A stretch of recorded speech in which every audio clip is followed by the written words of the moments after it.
A debate. Como es habitual a esta hora en Mega Noticias, vámonos a debate con y le doy la bienvenida a la doctora Virginia Ríos Hernández, integrante de la Comisión Técnica de Investigación Fiscal del Colegio de Contadores Públicos de México, y Tonatiuh Martínez, profesor de la Facultad de Economía de la Universidad Nacional Autónoma de México. Gracias a los dos por estar aquí con nosotros. Gracias, Alberto, buenas tardes, por la invitación. Gracias. Doctora Virginia, esto parece irreal, como que difícil de creer que alguien que rebasa los 40 ya empiece a tener problemas de encontrar empleo. ¿A qué se debe esto? Si alguien ya tiene 45, rayando los 50, no, pues entonces cada vez está más lejos. ¿Cuál es el motivo por lo cual sucede esta situación que en la realidad afecta a millones de personas? Bien, pues muchas veces se debe a que los empleadores consideran que ya una persona con más de 40 años no es lo mismo en producción, en productividad. Sin embargo, también depende del puesto, también depende de la actividad. Cuando la actividad es técnica o profesional, tienen más posibilidades de obtener empleo, aun cuando tengan más de 40 años, que cuando la actividad es meramente operativa. Esa puede ser una razón, Tonatiuh. ¿Cuál es la otra? ¿Por qué los empleadores ven a alguien que ya supera los 40 y entonces deciden ya empezar a relegarlo? Bueno, el empleo formal para personas mayores de 40 años en nuestro país enfrenta desafíos importantes, como bien mencionan, incluyendo la discriminación, por un lado, la preferencia de candidatos más jóvenes. Sin embargo, yo diría que las personas mayores de 40 años suelen también ser correctamente valoradas por la estabilidad que pueden ofrecer al empleo y también la experiencia laboral que tienen. No olvidemos que la trayectoria laboral que puede tener una persona de 40 años ya sería al menos 20 años en el empleo, y eso aporta bastante también a las empresas, sí es bien valorado. Exactamente, doctora Virginia, porque la experiencia vale mucho en muchos empleos, pero ¿de qué se trata? ¿De pagar menos sueldos a la gente que está empezando y alguien de 40 ya reclama más, o no es factores? Muchas veces sí incluye ese factor en la decisión del empleador, pero realmente coincido con lo que dice Tonatiuh. Si se valora la experiencia, si se valora la estabilidad, se valora la responsabilidad, muchas personas prefieren personas que ya tengan más de 40 años. Incluso hay algunos estímulos fiscales en las entidades federativas para contratar personas de 60 años o más. A nivel federal hay un estímulo fiscal que establece un beneficio para los empleadores que contratan personas de 65 años o más. Entonces, esto a veces no lo conocen los empleadores. ¿Cómo cuáles serían estos beneficios? Platíquenos un poquitito más, doctora. Bueno, en la ley del impuesto de la renta se establece que si contratamos a personas de 65 años o más, podemos deducir una cantidad igual al 25% de los salarios que le pagamos que fueron base para impuesto de la renta, con una deducción adicional directa al impuesto de la renta. Es decir, vamos a pensar que le pagamos a una persona de 65 años, le pagamos 20,000 pesos. Esos 20,000 pesos son base para el impuesto de la renta, 20,000 pesos mensuales. Quiere decir que esos 20,000 tenemos 5,000 pesos mensuales más de deducción que vamos a aplicar en la declaración anual. Si hablamos de tan solo del salario de 20,000 pesos mensuales, son 5,000 pesos mensuales, por 12 meses serían 60,000 pesos de deducción adicional por el hecho de contratar un adulto mayor a partir de los 65 años. Pues está bueno, pero esto no lo sabe la gente, no lo saben los empleadores, pues es una buena posibilidad. Así es, así es. Y también hay algunas entidades federativas en donde se les da un beneficio a los empleadores en el impuesto sobre nóminas para contratar personas de 60 años o de 65 y más. Ajá. Tonatiuh, hay que fortalecer a ese sector, ¿no? Porque es la mayoría. Y a los 40 años, a los 50 años, dice ahora el dicho que los 50 son los 40 de antes y los 40 los 30 de antes. Sí hay mucha fortaleza todavía en esa gente, hay que valorarla, Tonatiuh. Sí, sin duda, las personas con experiencia, todos aquellos que ya tienen 20 años, digamos, de trayectoria laboral, son factores importantes en las empresas, tanto por la capacidad que puedan tener, como por, me parece, el liderazgo que puedan implementar en las empresas. No olvidemos un punto importante también. En México actualmente tenemos una tasa de desocupación en términos generales bastante baja. Eso implica que el empleo en general sigue a la alza. Y también un dato interesante es que las personas de mayores de 40 años son también aquellos que tienen mejores salarios en el país. Entonces, de una u otra forma están siendo valorados en alguna dimensión por los empleadores actualmente. Pero doctora, ya veíamos la nota donde la informalidad sigue imperando en el país. O sea, son más los informales que los empleos formales. O sea, la gente le apuesta a ese tipo de negocios porque no le sale el estar empleado. ¿O en qué consiste esto, doctora? Efectivamente, más del 50% de la población económicamente activa del país realiza sus actividades en la economía informal. Esto se debe a varios motivos. En la economía formal hay muchos empleadores que no otorgan las prestaciones correspondientes completas o que les dan un salario más bajo del que esperan obtener y que en la economía informal pues lo obtienen. Pero no olvidemos que si una persona le paga a un trabajador, le paga 10,000 pesos fuera de nómina, es decir, en la economía informal, si le pagara en la economía formal, esos 10,000 pesos le costarían al empleador de un 30 a un 50% más por toda la carga social. Entonces, a veces el empleado dice, pues me ofrecen, en lugar de 10, me ofrecen 12, me voy con esos 12. Sin embargo, le convendría más obtener los 10 con todas las prestaciones sociales que la ley establece y no lo ve de esa manera. Ve el dinero rápido, ve el dinero que es un poco mayor que lo que percibiría en la economía formal y se deja a veces seducir por un aparente incremento a su líquido, a su neto. Pero no es nada más eso, sino también importa mucho lo que le están dando de prestaciones.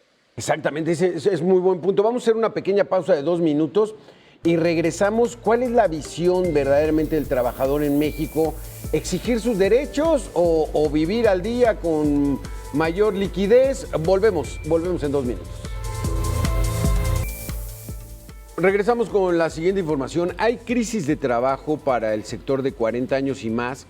Esto debido a que la mano de obra es más barata y las nuevas empresas buscan perfiles sin experiencia para lograr objetivos económicos. Así lo destaca Héctor Márquez, director general de Amitai Latam, en entrevista para Mega Noticias. Al querer pagar menos de mano de obra, de sueldos, pues bueno, decían, oye, pues búscate gente joven porque normalmente tiene menos aspiraciones económicas o bien, como todavía no ha trabajado, va a aceptar lo que le ofrezcas, ¿no? Entonces, en cambio, alguien que busca un trabajo ya, por ejemplo, después de los 40, pues seguramente ya trabajó y pone como antecedente, pues bueno, mi anterior sueldo era este. Entonces, es una situación básicamente no irracional, sino más bien forzada en algunas empresas que no pueden pagar un salario apropiado y entonces buscan atraer mano de obra aunque no esté calificada, y entonces este tema de los 40 se convirtió en un pretexto. Después... Es que es eso, la realidad se impone, Tonatiu, y realmente el trabajador en México no exige lo que requiere, lo que merece. Los sindicatos, ¿cómo estamos? Porque la mayoría prefiere irse a la informalidad. Pues mira, el tema de la informalidad es un tema estructural de América Latina. Nuestras economías transitaron hacia un proceso de creación del trabajo muy severo y muy drástico después a finales de los 80s y principios de los 90s. Ahí se inició este proceso de privatización de la salud, de la educación, de la seguridad social, de las pensiones, de abaratamiento de las condiciones de trabajo, de los salarios, ¿no? Se buscaba ser competitivos a través de la maquila barata y tratar de traer inversiones a través de estos procesos de subcontratación y que le permitían a las empresas pues aprovecharse de los trabajadores de una u otra forma. Otro proceso importante también de destrucción fue el de los sindicatos charros, ¿no? El de capturar a las cúpulas y a las élites de los sindicatos para que no se pudieran cumplir las demandas colectivas y no tuvieran fuerza en realidad. Tenemos el caso de Telmex, el caso incluso de empresas productivas del Estado.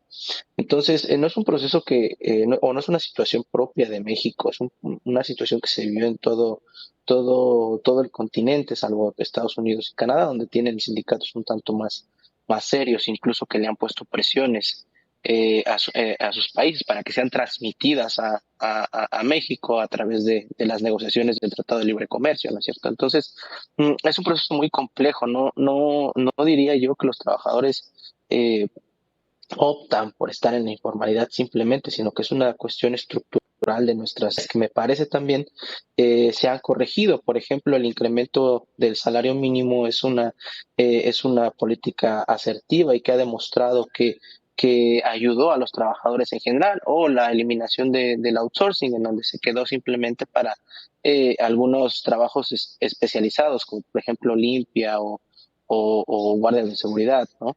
Creo que se está transitando a nuevos modelos en donde incluso la libertad de asociación y los procesos de los sindicatos están fortaleciéndose y lo podemos ver ahora incluso en Pemex, ¿no? Donde hubo una renovación muy fuerte a inicios del sexenio. Entonces, es importante que los sindicatos sean serios, que no sean sindicatos charros y que haya procesos democráticos dentro de los sindicatos para que se pueda exigir a través de la colectividad mejores condiciones de trabajo dentro de las industrias y los sectores económicos. ¿Cómo ves, doctora Virginia? ¿Vamos en el camino mejorando el sindicalismo, el salario mínimo o cómo ves la situación? Bueno, si bien es cierto que se ha incrementado considerablemente el salario mínimo, pero esto no garantiza que más gente esté en la formalidad. Al contrario, muchos empleadores pequeños pues no pudieron hacer frente a los nuevos salarios mínimos porque no es nada más que incremente el salario mínimo, son los costos adicionales de seguridad social, el seguro social, el Infonavit, el impuesto sobre nóminas para el empleador, pero también para el trabajador, el que gana poquito más de salario mínimo, un peso más que salario mínimo, el impuesto que va a pagar sobre la renta es mucho más fuerte que si hubiera percibido el salario mínimo. Entonces creo que se han dado pasos, se han dado avances, pero falta todavía mucho. Falta hacer reformas integrales en cuanto a cambios en la seguridad social, cambios en el impuesto de la renta, para que tanto los empleadores como los trabajadores sí puedan tener mayores oportunidades, pero que también vean mejor rendimiento de sus ingresos los trabajadores y de su inversión los patrones. Porque aquí seguimos en las mismas, Tony, o sea, tenemos las mismas reglas que los neoliberales. En términos del bienestar en el trabajo en el país, sin duda hubo una revolución en el mundo del trabajo. No considero que tengamos las mismas condiciones, simplemente eliminar el outsourcing o el incremento al salario mínimo que no se había incrementado desde hace 10 años, ¿no? Una persona que estuvo creo que más de 29 años en el puesto siendo presidente de la CONASAMI, que afortunadamente fue sustituida por un joven economista muy talentoso, Luis Munguía, que a través de estudios importantes ha demostrado los beneficios al incrementar el salario mínimo, o ha probado también a través de estudios econométricos las bondades del programa de Jóvenes Construyendo el Futuro. Entonces, para nada estamos en las mismas condiciones que en el pasado, y prueba de esto también es el incremento al salario promedio real de los trabajadores que cotizan en el Instituto Mexicano del Seguro Social. Una de las grandes ventajas y del reconocimiento que hay por incrementar las condiciones o mejorar las condiciones del trabajo de las personas que laboran en México, se demuestra también en las notas que ha publicado el Seguro Social y que demuestra un incremento del salario real, es decir, sobre la inflación. O sea que los trabajadores vamos a hacer una pequeña pausa. regresamos con este tema. De acuerdo a tu visión, Tonatiuh, los trabajadores en México están en jauja. Quiero saber la opinión de la doctora Virginia Ríos. Volvemos.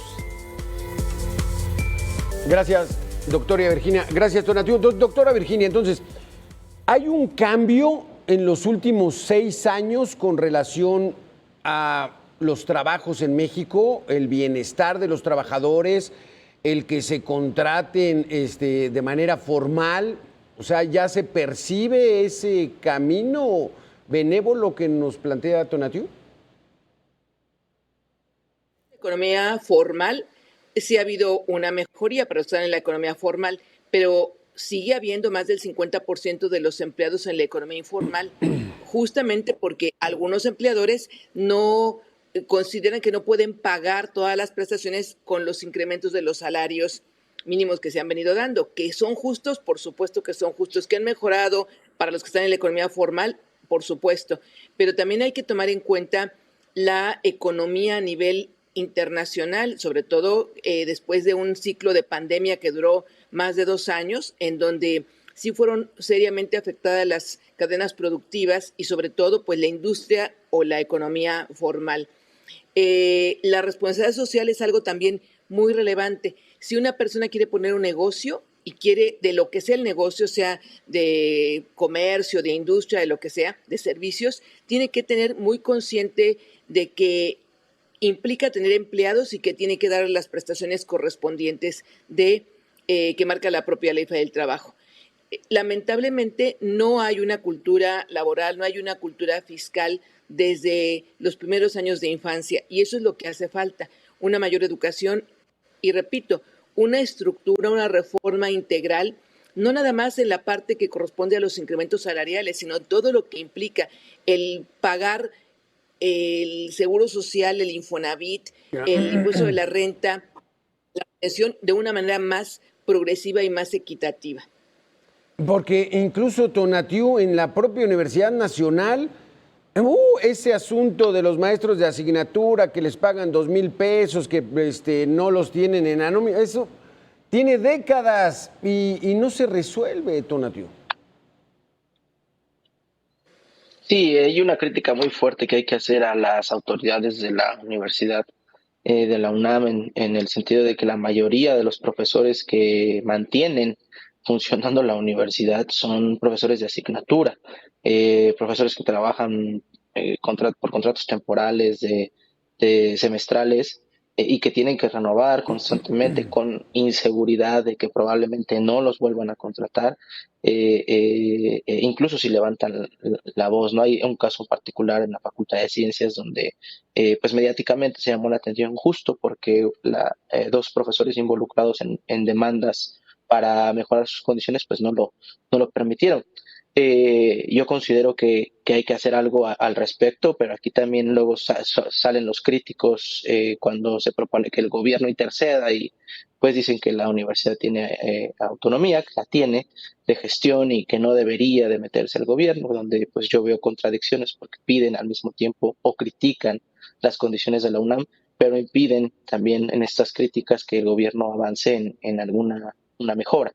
Pero sin duda, en términos generales, la situación de los trabajadores del país ha mejorado. Incluso te diría que los estudios publicados recientemente por la CONASAMI y por el Coneval indican que el trabajo informal se ha beneficiado también de los incrementos al salario mínimo por el impulso que se le ha dado, ¿no? Y las condiciones pues de la formalidad han mejorado. Sí. Sin duda también hay otros sectores en específico, por ejemplo los medios de comunicación, en donde los trabajadores deberían exigir también que se les dé seguridad social.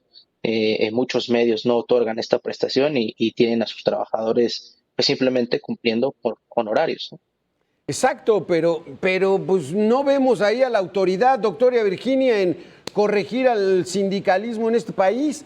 Por ejemplo, lo que dice Tonatiuh, doctora, entonces, el subir el salario por decreto, pues tiene sus beneficios, pero muchas empresas no aguantaron y dijeron, no, pues ¿sabes qué? Reduzco. Y provocan desempleo e informalidad. O sea, tiene que ser estructural, no es de ocurrencia. Así es, hay que hacer estudios completos, estudios integrales, pero también hay que tomar en cuenta que entre mejor sea la preparación de la persona, del empleado, del candidato a empleado, mayores oportunidades tiene de poder encontrar un empleo, aun cuando tenga 40 años o más. Evidente, los obreros, los